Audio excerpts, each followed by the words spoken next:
Hey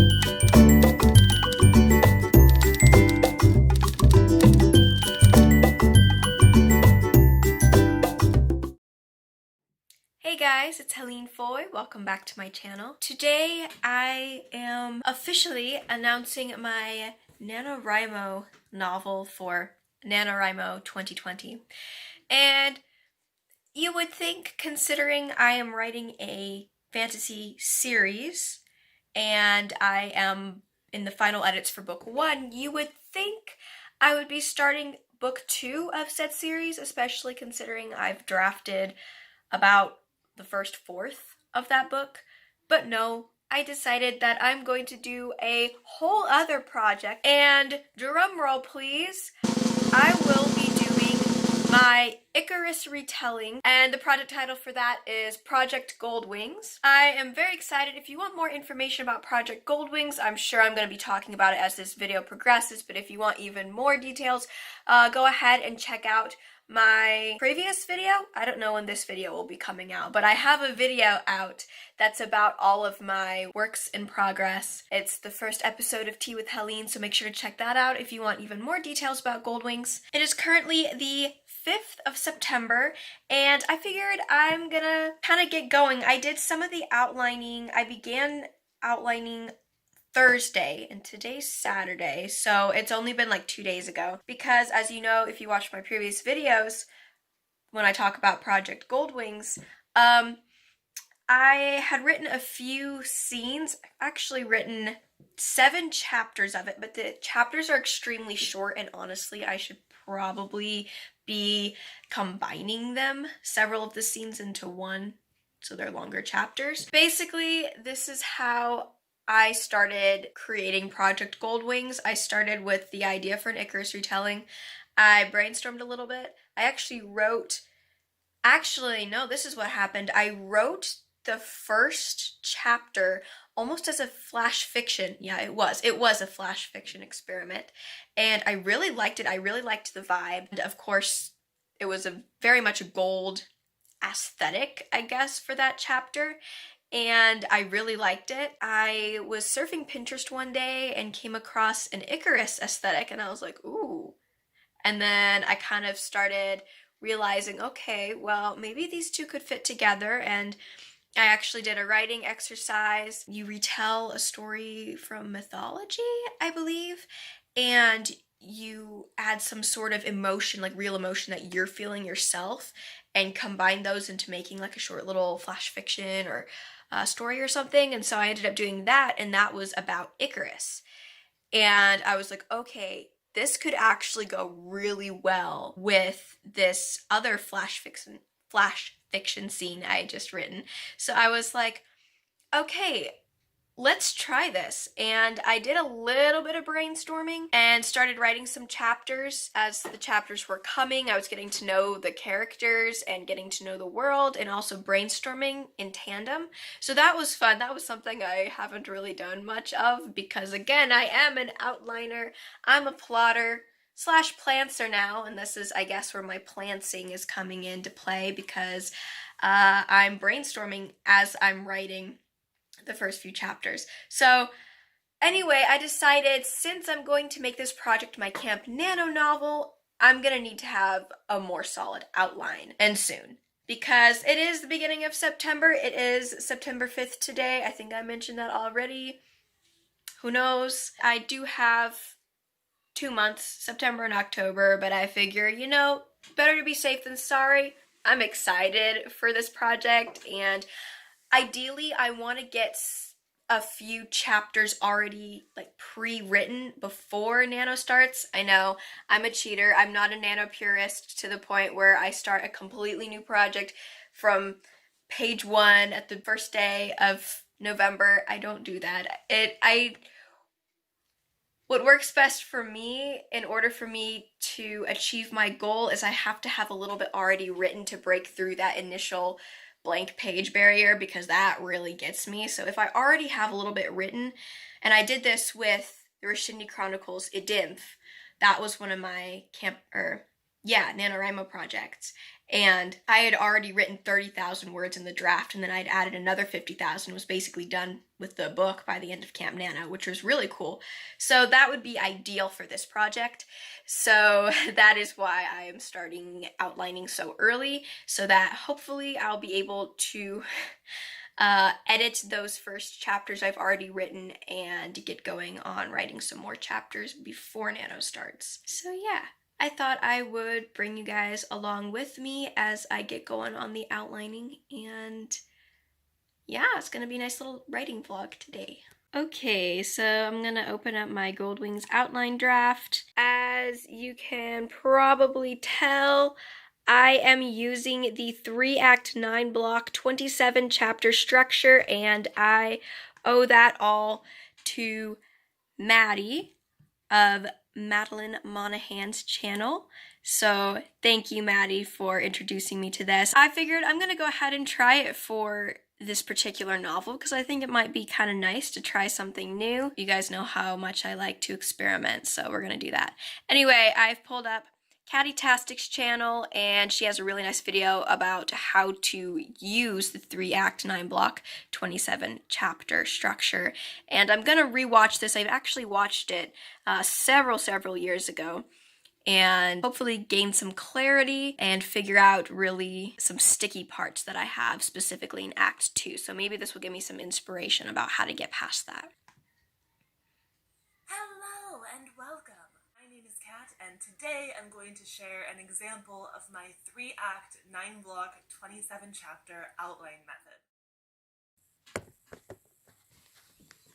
Okay, so I'm pausing like halfway through this video. I think something that I'm taking note of, not really realizing, but taking note of, is even though each of these blocks or each of these chapters, there's 27 different points you have to hit. I think my struggle was when I was trying to figure out Act 2 is I was trying to make sure like a new event happened with every single different point. But I think I kind of had forgotten that when major events happen, sometimes the characters will need time to think over and process these major events. So all these points, they don't necessarily all have to be major events. They can just be carried over from points before.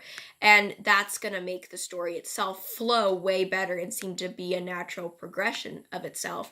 So that's something that I was reminded of when watching Katytastic's video, because I feel like especially with Act 2, usually so much of that is, one, you know, preparing for the final battle. 2, I think a lot of it is reacting to that first major plot point that happens in Act 1 that pushes you into Act 2. Yeah, especially these characters, they're gonna really need to be reacting, and so it was a good reminder that they don't always have to be moving bam, bam, bam, bam, bam for every single plot point. So I'm definitely going to take that into consideration when I go back to work on Act 2. But first, I'm going to finish this video, and I will update you guys then. Okay, so I have finished the video. Something else that I found very interesting, and this happened at the end of the video. So basically at the end, she went through and outlined each of the plot points in more detail, but she only went up to, I want to say, 6 plot points, and then she said at this point, this is about the point when she would typically start drafting after she answered a few more big developmental questions. And I thought that was an interesting note because I could ideally start drafting very shortly if I wanted to. However, I am, again, a plotter. So I think while it's nice to know that I could definitely just go for it and jump off from where I am now and start drafting, it's nice to know that, but I think that I am going to continue drafting until I have at least a vague idea of all 3 acts, and I have them at least vaguely outlined. And of course I have to figure out more world building things, and specifically the magic. Magic is always so fun to figure out because you gotta figure out the rules. Is it like a hard magic system, a soft magic system, in between? And I don't know. I think it's definitely gonna be a softer magic system this time. I guess from Rashindi Chronicles it wasn't that hard of a magic system either, but it did have rules. It had like limitations and things. With this one, I don't even know exactly what the magic does, so I'm gonna have to figure that out too. But what I'm doing basically right now is I want to get the outline going first, and then I'll figure out those big questions.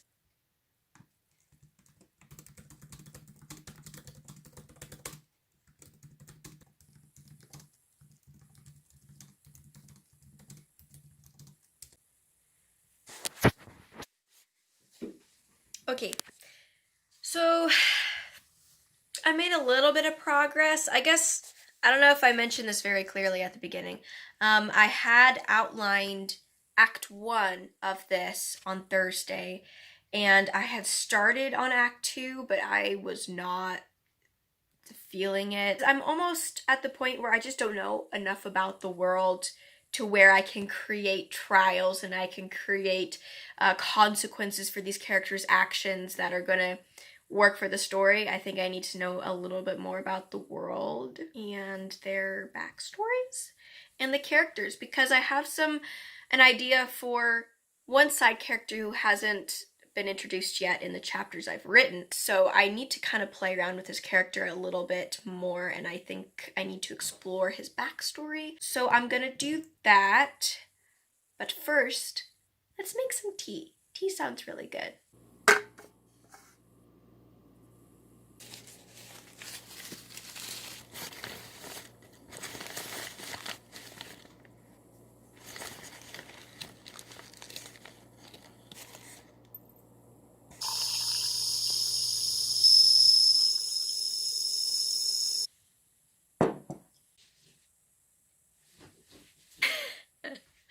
Okay, we're back, you guys.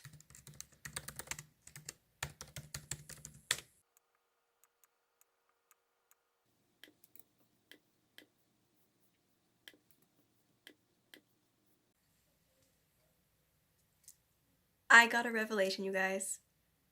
So, and I knew this would happen as soon as I started doing character outlines or world building or anything. I knew I was going to get this revelation.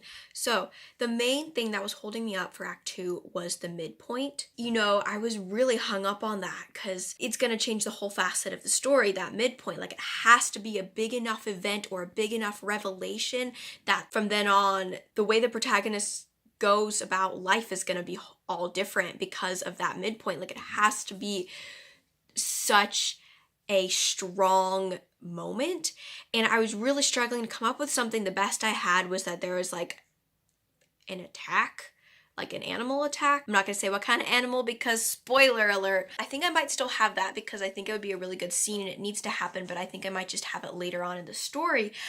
But as I was writing out my main character's description and thinking about her past, I started thinking about her parents. And I was thinking, you know, she mentions her parents at the beginning. I don't want to say too much, but it's because of her parents and some things that they learned that she is able to start on this quest in the first place. And I'm looking and thinking through my outline so far, and I have not mentioned her parents since. So I was like, I wonder if there's a place I could put them in somewhere, like what kind of drama. And then I got this great plot twist that could totally work for the midpoint because it would shift my protagonist's way of thinking and it would make everything that much more dangerous, what she's trying to accomplish. It would really, I guess, change her whole perspective on that and really make her stop and think. That is just going to add so much to the story, and this is really what it needed. So I'm so happy I have finally figured out the midpoint, and I'm sure I'm gonna have to tweak it some more as I continue outlining, and I might come up with some more ideas or some other ideas to change the midpoint, but I really like this one right now, so I'm gonna put it in and drink this tea because it is time. I have been letting it steep for a long time.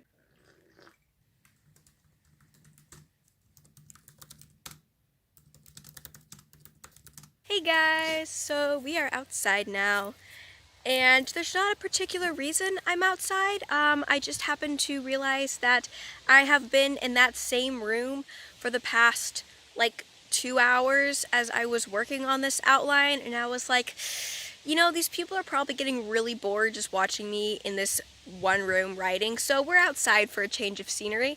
Hope you guys appreciate that. Some last comments here. I did end up almost finishing the basic character outline for my main character, Cressida.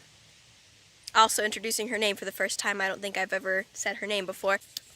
Changing hands here. So yeah, I have that done. I know I said I was going to try to do the character outline for that secondary character that I didn't really know a lot about, who I hadn't really introduced in the chapters I'd written. I was going to try to do the character outline for him so I knew a little bit more about him.